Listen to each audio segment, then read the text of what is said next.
Saint মার্টিনের পথে আছি।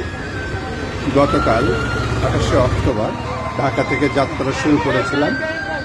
এখন টেকনাফে সকাল 5:30 নামতে পেরেছি। নাস্তা শেষ করে আমরা সিট্রাকের উদ্দেশ্যে এগিয়ে যাচ্ছি।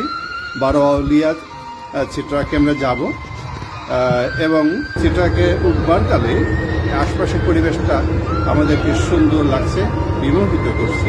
সত্যি সেন্ট মার্টিন অপরূপতা এখান থেকে শুরু হয়ে গেল। যাত্রীরা সিট্রাকে উঠবার জন্য চেষ্টা করছে। আমরা উঠে গেছি।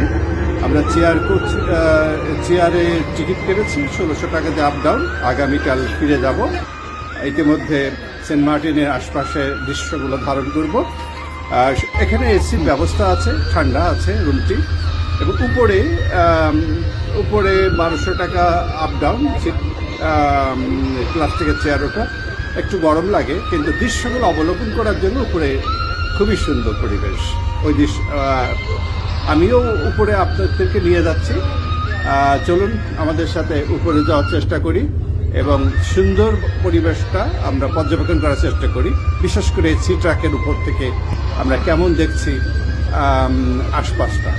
এই সমুদ্রে বঙ্গোপসাগরের মধ্য দিয়ে আমাদের চলা শুরু হয়ে গেছে অলরেডি। আমরা মোটামুটি মাছ দরিয়ার মধ্যে আছি এবং সুন্দর পরিবেশে এখানে যাত্রীরা বসে আছে। এটা উপরের অংশ এবং সুন্দর ওয়েদার। আজকে কোনো স্রোত নেই, ঢেউ নেই, চমৎকার একটা পরিবেশ। একটা কথাই বলে না, কিছুদিন আগে এখানে হয়েছিল, নিম্নচাপ হয়েছিল, এখন পরিষ্কার হয়ে গেছে। সেজন্য ওয়েদারটা খুবই সুন্দর। আমরা আমাদের সিট্রাক গন্তব্যের দিকে এগিয়ে যাচ্ছে, দ্রুততম গতিতে এগিয়ে যাচ্ছে।